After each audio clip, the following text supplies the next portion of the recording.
Bienvenidos a mi canal, un placer saludarlos. Soy Zulber Marín y agradeciéndoles por estar allí pendientes de compartir siempre todas las buenas noticias que les tengo por aquí y vienen por allí muchas más sorpresas. Recuerden suscribirse y darle like a este video, así me dan sin duda todo su apoyo. Y si tienen alguna sugerencia o comentario, no olviden dejarlo aquí abajo en la cajita de comentarios en el video. También recuerden visitar mi página web www.tuagendaonline.info, siempre llenita de buena información de toda Iberoamérica. ¿Deseas por allí enviarme información de lo que estás haciendo en tu ciudad en cuanto a temas culturales y buenas noticias? Sencillito, me puedes escribir al correo contacto@tuagendaonline.info. Allí me puede llegar toda esa información. También me puedes seguir a través de las redes sociales @tuagendaonline y bien pendiente, porque dentro de muy poco también vas a poder escuchar el podcast de Tu Agenda Online.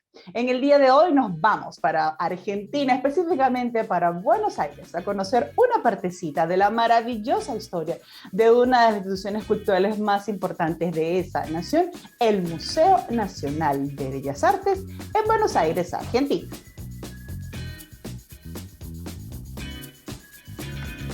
El Museo Nacional de Bellas Artes en Argentina fue inaugurado en diciembre de 1896. En sus más de 120 años, ha formado una importante colección de más de 12.000 piezas de diferentes periodos artísticos nacionales e internacionales, que lo constituyen como una de las instituciones culturales más relevantes del continente.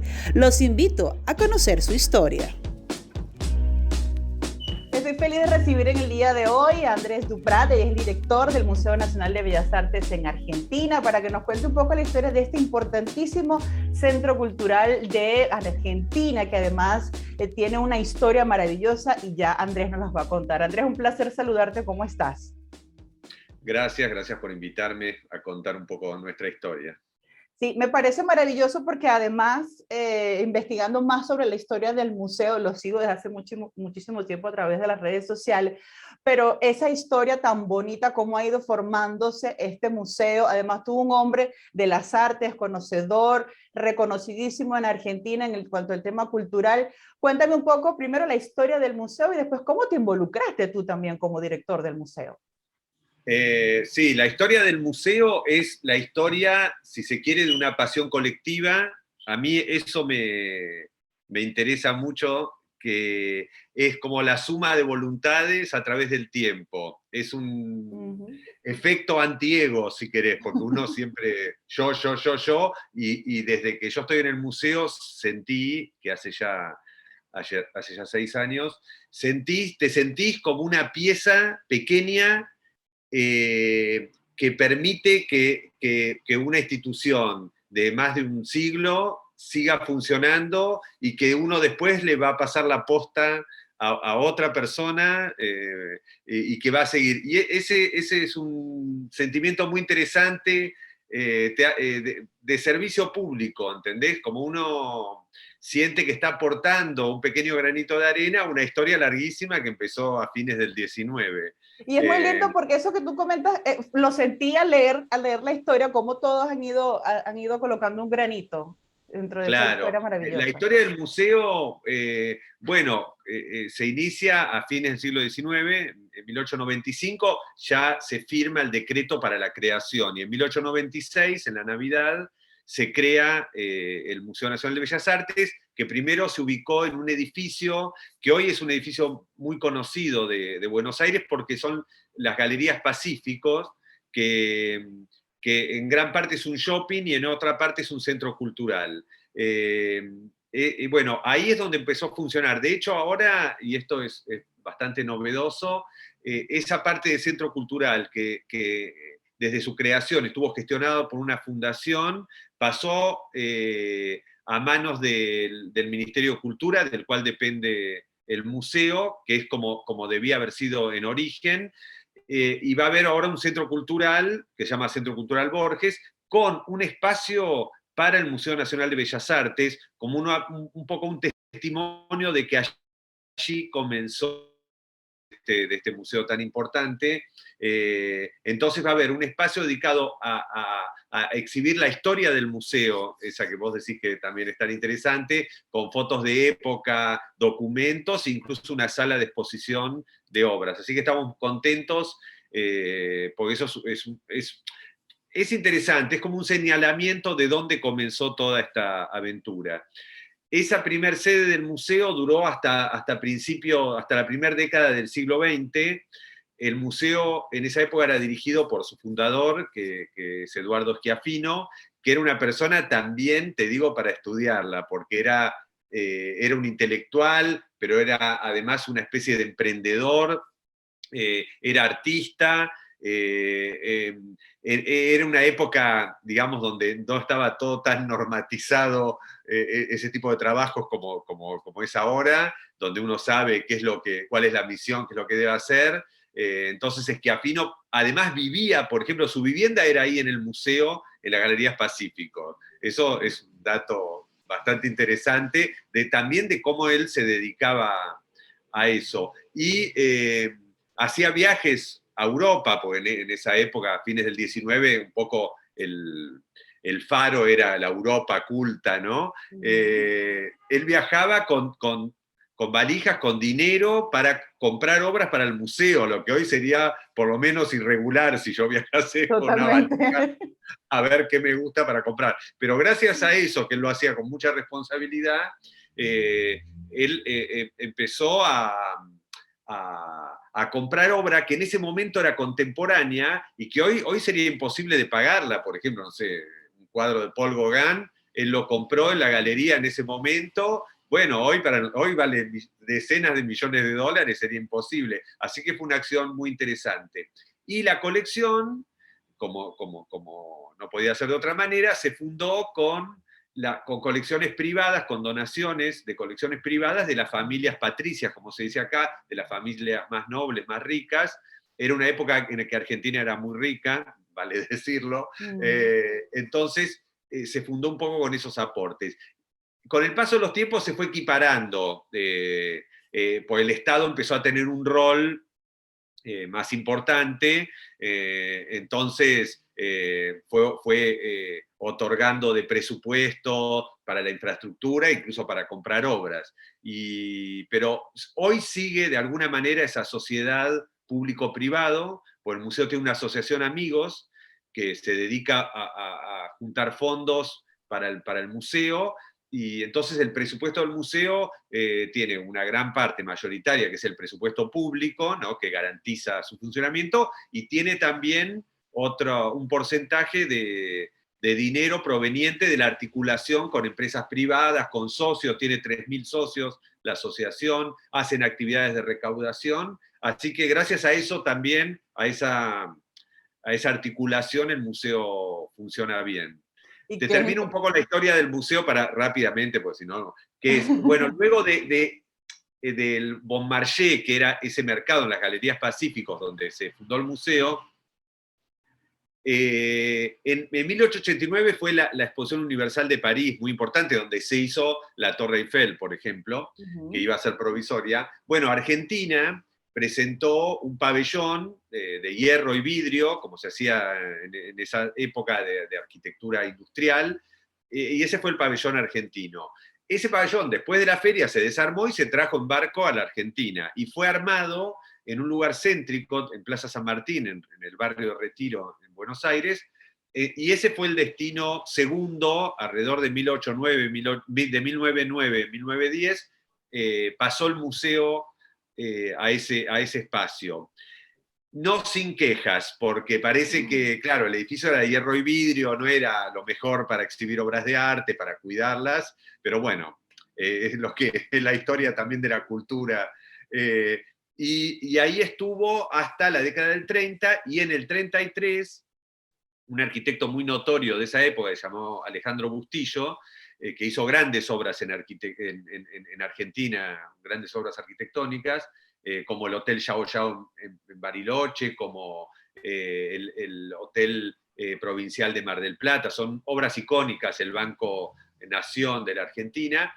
Le encargaron la remodelación de lo que era la antigua casa de bombas, de aguas, de Buenos Aires a un museo. Entonces, esa es la sede que se inauguró en el 33, que estamos aún hoy, obvio, después que sucedieron muchas reformas y, digamos, optimización de los espacios para lo que es un museo hoy. Esa es un poco la historia nómade del museo hasta el 33, donde se fijó la sede definitiva.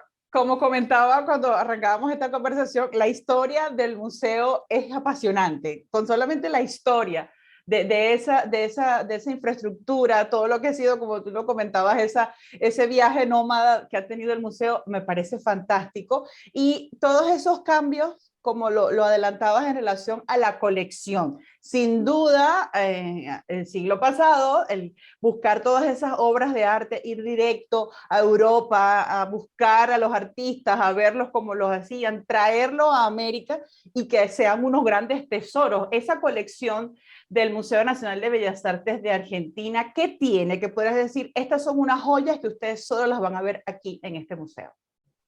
Bueno, como te decía, por la época que siempre se miraba, Argentina, viste, es un país raro que siempre miró demasiado a Europa, más que el resto de Latinoamérica, con los problemas que nos trajo eso de confusión identitaria. No, pero realmente se creía, ¿no?, que el gran arte provenía de Europa, por supuesto, por la historia del arte occidental.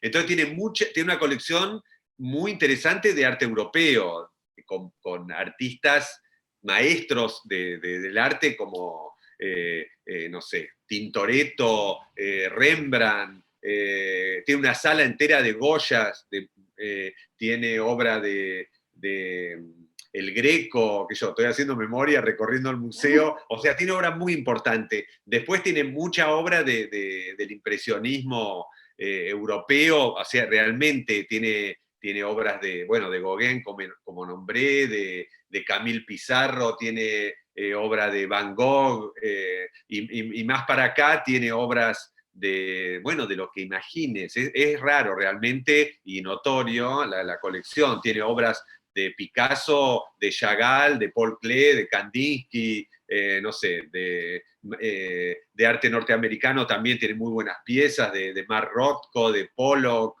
tiene esculturas de Henry Moore, y bueno, y después tiene las grandes obras del arte argentino, digamos, fundacionales del arte argentino, como, bueno, esto por ahí es más específico, pero para que lo busquen en internet, como por ejemplo La Vuelta del Malón, que es un cuadro de la Valle, que es icónico en Argentina, que es un malón de indios volviendo de esas especies de incursiones que hacían a las poblaciones y se llevaban tesoros, objetos, incluso cautivas, ¿no?, mujeres.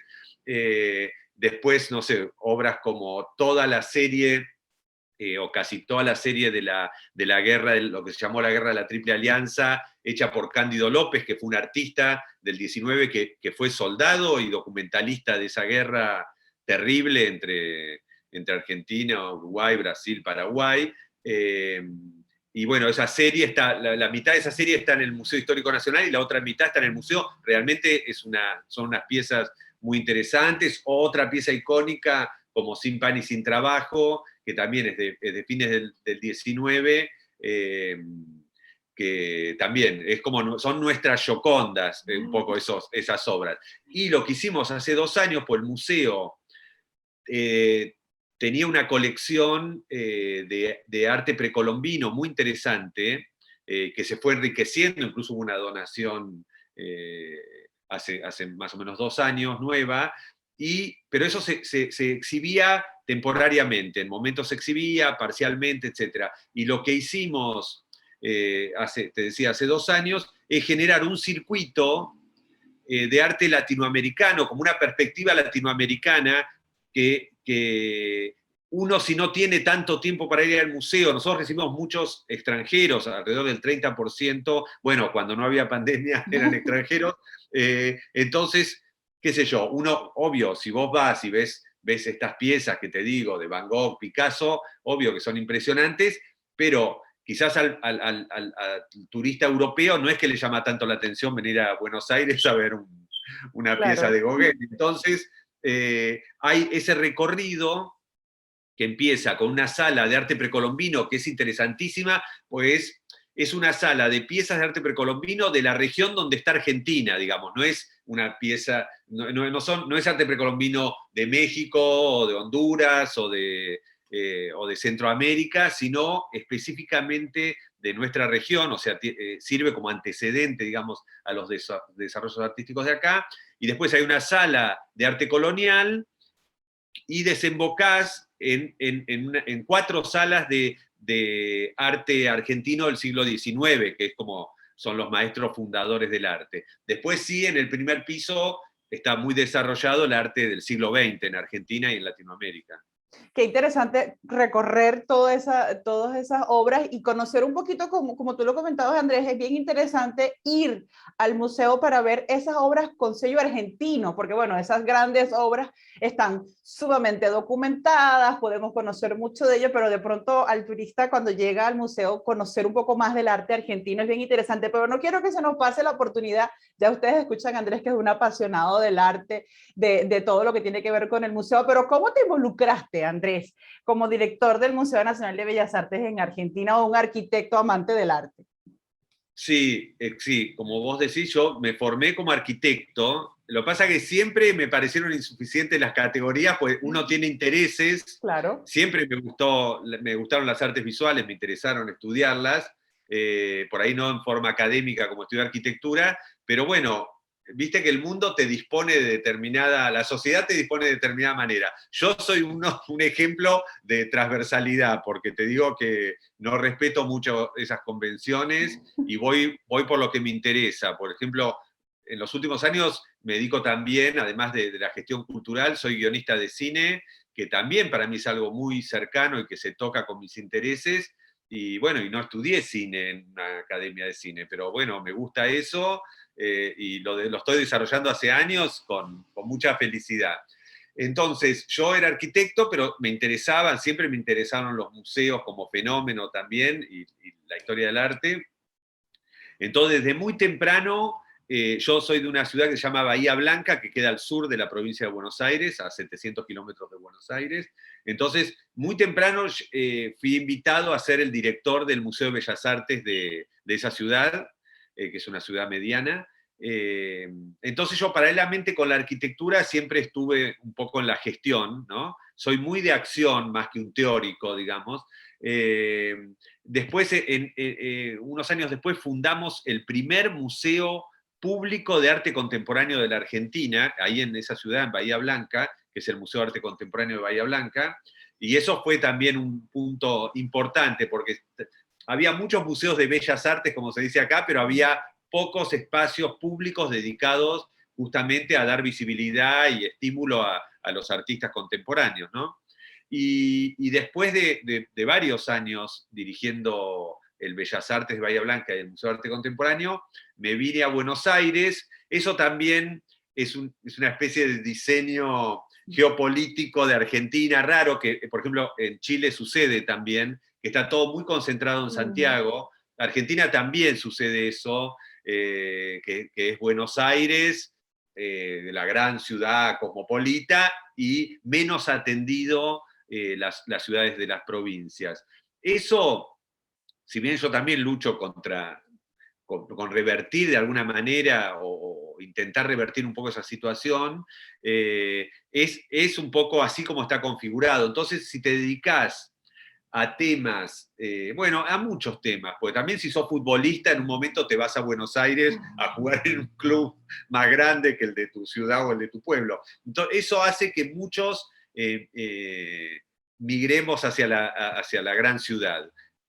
Por un lado la enriqueces, porque Buenos Aires, a mí me encanta que es raro encontrar un porteño, como se le dice a la gente de acá. Siempre uno es de Córdoba, el otro de San Juan, pero viven en Buenos Aires, y eso me parece que enriquece la escena. Pero es verdad que está todo muy, muy apuntado hacia Buenos Aires. Yo me mudé, en un momento dejé el museo para hacerme cargo de lo que era la fundación, el Centro de Arte de la Fundación Telefónica, que también hay en Santiago de Chile Sí, uno. sí. Acá se hizo un edificio lindísimo, un centro de arte, así que lo dirigí desde el inicio, y después me fui al Ministerio de Cultura a un cargo un poco rimbombante, que era director de artes visuales, que era interesante porque hacíamos lindos programas, a la vez era un poco burocrático, ¿no? Era un poco una oficina, donde nos encargábamos también de las licencias de exportación de obras, las obras que salían del país, etc.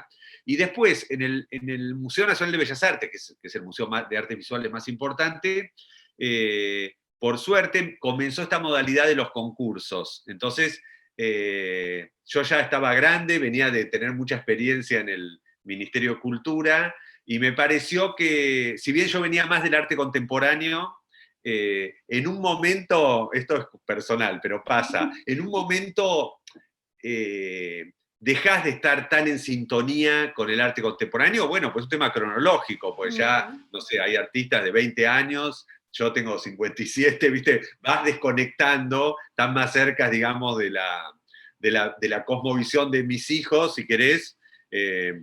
No digo que uno no puede conectar, pero no es la misma conexión que cuando yo tenía 20 años. Entonces me sedujo la posibilidad de dirigir un museo como el Bellas Artes, tan importante, tan con ese afán también, si querés, de servicio, de aportar una experiencia como de una vida, porque yo empecé en el Museo de Bahía Blanca, tenía 26, 27 años cuando empecé, así que hace un montón, y tuve mucha experiencia, y entonces concursé, y bueno, y ahora estoy desde el 2015 hasta ahora estoy en el cargo. Estoy muy contento, es un museo muy profesional, realmente, o sea, es un museo dividido en las áreas pertinentes, funciona bien a pesar de nosotros los directores. Admite un director mejor, peor, el museo tiene un staff muy profesional y se cumplen los protocolos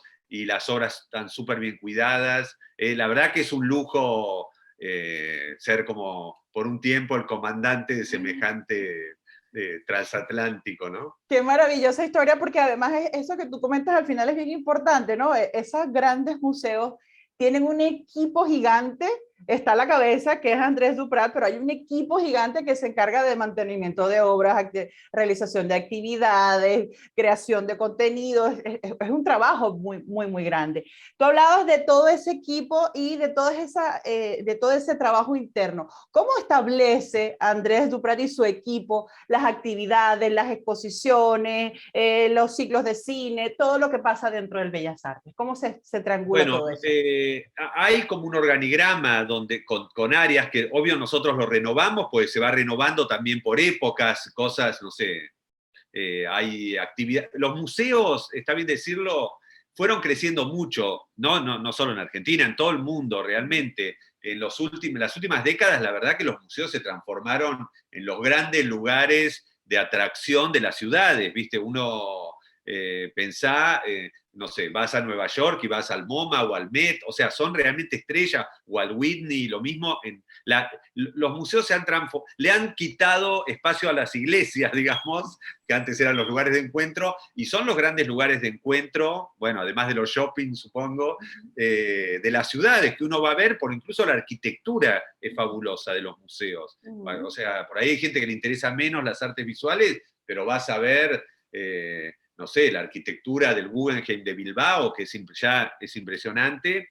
Entonces, eso hizo que los museos lo llevó a crecer en muchas dimensiones, no solo en espacio y en colecciones, sino en proponer servicios al visitante, desde, como decías vos, ciclos de cine, cursos, actividades educativas, o sea, incluso de ocio, si querés más banal, como restaurantes o bar o tiendas, etc. Eso se transformaron en programas del museo, que antes no eran necesariamente parte, digamos, del ADN de un museo. Entonces, bueno, nuestro museo, y con la asociación, tiene un poco todas esas puntas, va desarrollando, pero en esencia el museo tiene, yo soy el director ejecutivo, con algunas áreas que dependen directamente de la dirección ejecutiva, como prensa, o programas públicos, etcétera, que es lo que refiere a cine o actividades culturales. Pero después hay otros 2 directores que también ganaron concurso para estar, que es un director administrativo que maneja toda la parte, digamos, para que funcione bien Muy ese importante. transatlántico, ¿no? Personal, asuntos jurídicos, la administración misma, que como es un museo público tiene sus procesos, digamos, transparentes, etcétera, y una dirección artística de la cual dependen estas áreas que vos nombrabas recién, como las áreas de documentación, de restauración de las obras, de montaje de las exposiciones, etc. Entonces, entre las 3 áreas, digamos, depende el proyecto, bueno, intervienen las áreas que les toca intervenir. Entonces, no sé, con la directora artística yo hablo de la programación de las muestras, qué muestras vamos a hacer este año, el año que viene, eso se hace como un análisis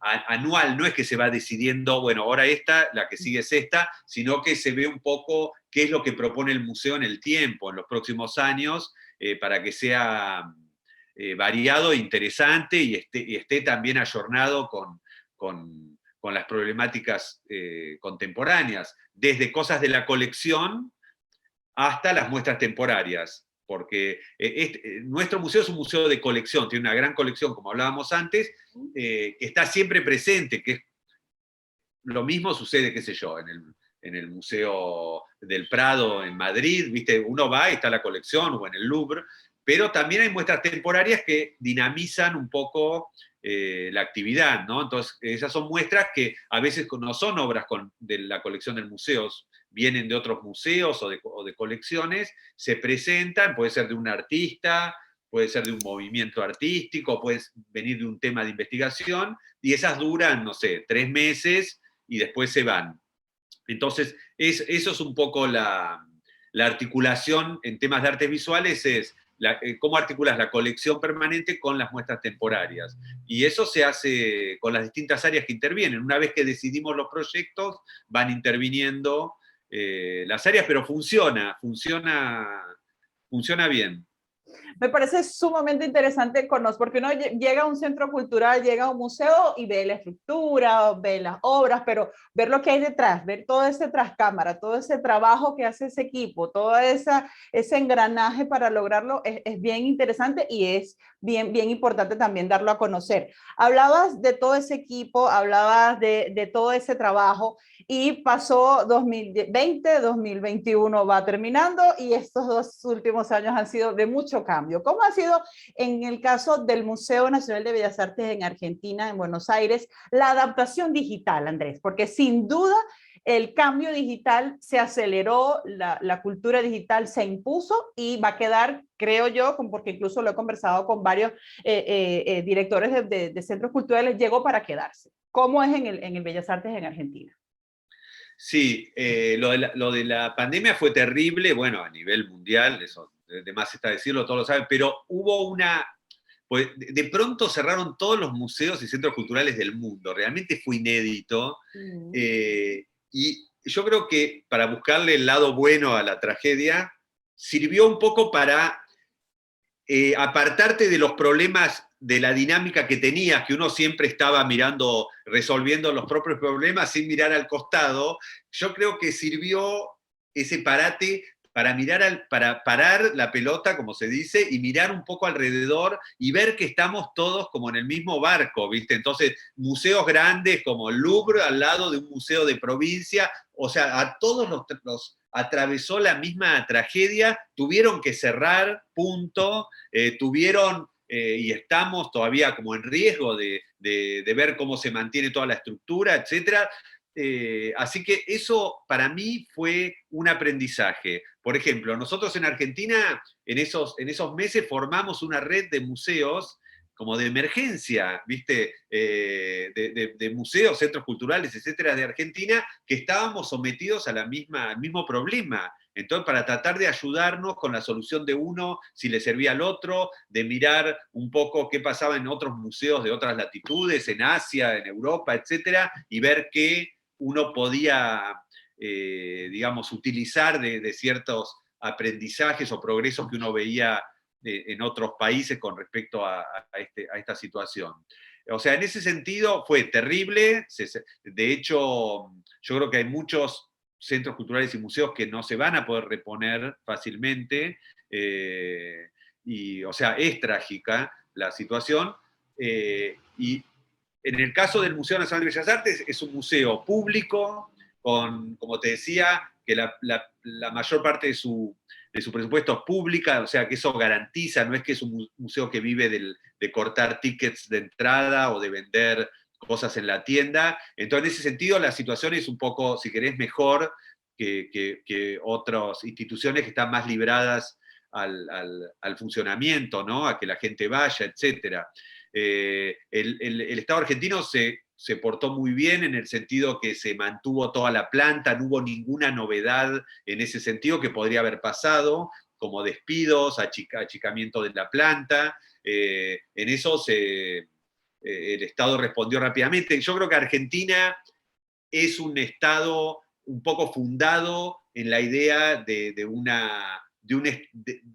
espacio público asistiendo, garantizando el derecho a la cultura, a mejorar. O sea, es una tradición un poco que viene de Francia, que es buena en Argentina, ¿no? Un Estado presente, un Estado activo, digamos. Eso hizo que el Bellas Artes esté más protegido que por ahí que otras instituciones, que corren más riesgo. Y lo que decís vos fue la clave, porque se abrió de pronto la hiper necesidad del mundo digital, del mundo virtual para llegar, que antes era una herramienta, si querés, secundaria, todos podíamos ir al Louvre y entrar a ver qué pasaba, pero no era tan importante como ahora. Y de pronto ese mundo virtual ocupó gran parte de la escena para mantener esa especie de fidelidad con los visitantes, ¿viste? El nuestro es un museo, además, muy querido por la gente de Buenos Aires y por la gente de todo el país. O sea, es un museo que no es que uno dice, ¿qué muestra hay? Voy a ir a ver. No, no, la gente conoce la colección, va al museo, quiere volver a encontrarse con las obras de las que hablábamos. O sea, hay una relación, si se quiere, afectiva, real, ¿viste? Entonces, era la forma de mantenernos a través de las redes conectados con nuestro público más fiel. Te decía que el museo, como es un museo muy profesionalizado, ya tenía una buena página web, tenía presencia en las redes, o sea, no es que hubo que crear de pronto eso, lo que sí hubo que hacer es multiplicar muchísimo los contenidos. Por ejemplo, nosotros hacemos un ciclo de cine de hace años, de cine-arte, muy prestigioso acá en Buenos Aires, que era presencial. La gente, tenemos un auditorio con la Asociación Amigos, muy lindo, con muy lindos equipos, y la gente iba, era una rutina. Bueno, eso pasó absolutamente al mundo virtual. Sigue, estrenamos más de 100 películas en la plataforma, pero bueno, ahora lo ves en tu casa. Igual estamos con ganas, si bien como decís vos, eso llegó para quedarse, la verdad que estamos con ganas de que vuelva la presencialidad a este tipo de ciclos de cine y de otros eventos. Así que, pero no, fue una experiencia absolutamente insoslayable que aún no terminamos de decodificar, dolorosa, por supuesto, y creo que, bueno, yo pues soy un optimista empedernido, siempre trato de buscar cuál es la enseñanza que nos deja para mejorar, no sé, de mirar al costado, de articularse con otras instituciones, de ayudar a instituciones más pequeñas que por ahí no tienen la espalda que tiene una institución centenaria como la nuestra y tan importante. Bueno, nada, como que sacar algún aprendizaje de la tragedia, ¿no? Sin duda, sin duda, sin duda van a quedar muchos aprendizajes luego de todo, de que ya podamos decir que efectivamente hemos pasado estos 2 años tan complicados. Andrés, hablabas del público, que el público quiere mucho al Bellas Artes, pero ¿cómo es el público que va? Decías que ya la gente lo reconoce, que la gente conoce las obras, que la gente conoce la colección, pero ¿cómo es ese público que se acerca al Museo de Bellas Artes? Mira, el público argentino y específicamente el de Buenos Aires es increíble, te digo. Uno escucha a muchos artistas que dicen eso, músicos, etcétera, y parece que son palabras huecas de cortesía y que pensás, bueno, esto lo deben decir en todas las ciudades. Pero realmente te digo, y yo como no soy de Buenos Aires, puedo hablar con autoridad sobre Buenos Aires.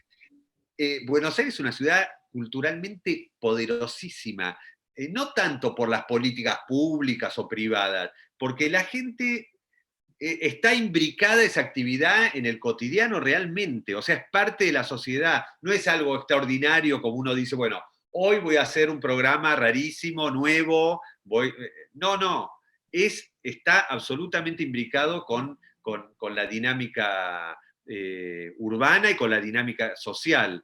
Y eso es lindísimo, o sea, te digo honestamente, yo veo muchas instituciones por el mundo que hacen estrategias de captar público, de tener presencia, que vayan, nosotros no tenemos que hacerlo. O sea, obvio lo hacemos porque siempre es bueno que el público se amplíe, que los más jóvenes, etcétera. Pero es un museo que van, bueno, antes de la pandemia iban 2.000 personas por día, digamos. Ahora, bueno, ahora estamos restringidos, hay un aforo, está abierto, pero con ciertas restricciones, pero no dudo que cuando se termine de abrir esto, espero, va a volver a ese, porque, bueno, porque la oferta será interesante del museo y el museo está bien para recibir a los visitantes, pero también hay una cosa, te digo honestamente, de la ciudad de Buenos Aires, y en general pienso que es del público argentino, de que va a haber teatro, va a haber danza, va a haber incluso lugares que vos decís es incómodo, o el Bellas Artes, bueno, es el gran museo, pero acá vas, te invitan a una performance en un sótano que no tiene cartel, que tiene que tocar timbre, y vas y hay gente, ¿viste? Vos decís, ¿y cómo se enteraron? Y hay gente, te digo, en eso es un placer, no sé por qué extraño combinación de cosas, las cosas culturales están muy arraigadas en el quehacer de toda la gente. No es que va un público, vos decís, no, acá van universitarios o va clase alta. No, no, no, eso realmente es transversal y, y funciona, pero no solo con el Bellas Artes, funciona con todas las instituciones de artes visuales y no, de música, de danza, de teatro.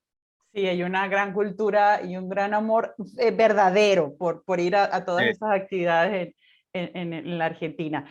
Eh, Andrés, los proyectos ya han vislumbrado, sé que en este momento y por todo lo que hemos conversado es un poco más complicado planificar a futuro, pero ya que han conversado, qué han planteado o cuáles podrían ser esos nuevos retos que les traería el 2022 a ustedes en el Museo de Bellas Artes. Bueno, es verdad que en el 20 se cancelaron todas las exposiciones que teníamos pensadas para el 20 y el 21. Se cancelaron. Nosotros pudimos hacer una muestra que queríamos, y entonces ni bien el virus nos dejó un claro, inauguramos una muestra que se llamó El Canon Accidental, que era una mirada de las artistas mujeres dentro de la colección del Bellas Artes, sobre todo, de obras que en realidad normalmente, salvo algunas, estaban en depósito o no eran. Fue una investigación de años que hizo la curadora, que se llama Georgina Glusman, y era una muestra que nos habíamos quedado muy frustrados con no hacerla, y ahora está en exhibición y es excelente. Después teníamos el resto de las muestras, te diría, se cancelaron. Teníamos una gran muestra homenaje a un grandísimo artista argentino que se llama León Ferrari, que era fue el centenario en el 20 justamente de él, fallecido por supuesto, y que nunca el Bellas Artes le había hecho una muestra a la altura de quién fue, y bueno, íbamos a hacer esa reivindicación, ¿no? Salvar esa omisión, y bueno, eso se canceló, entonces hicimos un montón de actividades en homenaje a León Ferrari, pero virtuales, que están en la página. Acabamos de hacer una muestra más pequeña de su obra gráfica, pero nos quedó en el tintero la gran muestra de León Ferrari, que espero que la vamos a poder hacer o fines del 22 o en el 23, ¿no? Y después, la mayoría de las cosas programadas las estamos reprogramando y ya en el 22 tenemos 3 muestras que eran pensadas para el 20 y el 21, que las vamos a llevar a cabo. Que una es muy interesante porque se llama Papeles Antiguos y es la colección de dibujos del museo, que esa no se ve mucho, tiene una colección fabulosa de dibujos de Giorgio Vasari, o sea, de todas las épocas, dibujos espectaculares que nunca se muestran. Como hay pinturas y el espacio físico es determinado, entonces la obra sobre papel siempre un poco se soslaya. Y vamos a hacer el catálogo razonado de los dibujos del museo presentados con esta muestra. Y después vamos a hacer, para decirte dos muestras dedicadas a dos grandes artistas, que es una de las funciones del museo, es hacer estas grandes muestras a los grandes artistas argentinos o latinoamericanos. No es un museo de arte contemporáneo, si bien tiene en momentos ciertos cruces con el arte contemporáneo, de Juan Carlos Di Stefano, que es uno de los grandes artistas argentinos vivos, y una muestra de Carmelo Ardenquín, que es un artista uruguayo del arte concreto, que vivió muchos años en París, y que también desde el museo queríamos dedicarle como una muestra y presentarlo en sociedad así ampliamente. Pero bueno, estamos de a poco recuperando el tiempo perdido y algunas cosas revisándolas, porque pasó la pandemia y eso influye también en la mirada, ¿no? Todas esas retrospectivas se oyen muy interesantes. Andrés, estoy feliz de haber conversado contigo, de que nos hayas dado todo este tiempo para hablar un poquito de la gran historia que tiene el Museo de Bellas Artes, pero no te quiero despedir sin que antes me digas, ya hablamos de tu trabajo como director, pero Andrés Duprat, ¿qué es lo que más te gusta del Museo de Bellas Artes? No, te digo honestamente que me gusta el cotidiano. Yo no sé si me transformé un poco en una ardilla de esas que tiene la rutina, pero es un lugar muy placentero para trabajar. Se trabaja en buenas condiciones, uno aprende un montón. Yo creo que si uno no aprende, se aburre de los lugares, porque uno queda consigo mismo y enseguida uno se aburre de sí mismo. Pero es un lugar re estimulante, pues yo aprendo un montón en estos 6 años. De todas las cosas, no solo que aprendés de arte, aprendés de cómo se hace una muestra clase A de primer nivel, aprendés de cosas jurídicas que son interesantes, del derecho de propiedad, de la utilización de las imágenes, y es un grupo, como te decía, realmente, o sea, es un museo que somos más o menos 130 personas, o sea, que también es humano, digamos, no es que son 1.400 que decir no los conozco, o sea, es un grupo humano que nos conocemos, donde se habla, donde se interrelaciona con ellos, y después hay otro tanto de personal de seguridad, que es muy importante en ese tipo de museos, que son unas empresas privadas, tercerizadas, que hacen la seguridad y la limpieza, con profesionales, etc. Pero el núcleo del museo de las distintas áreas no somos tantos, entonces uno se siente parte de un equipo que tiene rostro humano. Andrés, muchísimas gracias por tu tiempo, por tu buena onda, por tu disposición para poder conversar un poquito sobre el Museo de Bellas Artes de Argentina. No, bueno, gracias a vos por difundir lo que hacemos. Muchísimas gracias a Andrés Duprat, director del Museo Nacional de Bellas Artes, y a todo el equipo de comunicaciones por hacer posible esta conversación en el día de hoy para contarnos, como les comentaba, porque es muy amplia la historia del Museo Nacional de Bellas Artes en Argentina. Hoy conocimos un pedacito. La invitación es para que si están en Argentina, vayan y también los pueden seguir a través de su página web y sus redes sociales desde cualquier parte del mundo. Agradecida con ustedes por estar allí pendientes, invitándoles nuevamente a visitar mi página web www.tuagendaonline.info, seguirme en las redes sociales @tuagendaonline y pendientes porque por allí vienen muchas sorpresas y buenas noticias, como siempre, como me encanta compartir con ustedes. Soy Zulber Marín, será hasta la próxima y recuerden siempre, sonrían que es gratis. Chao.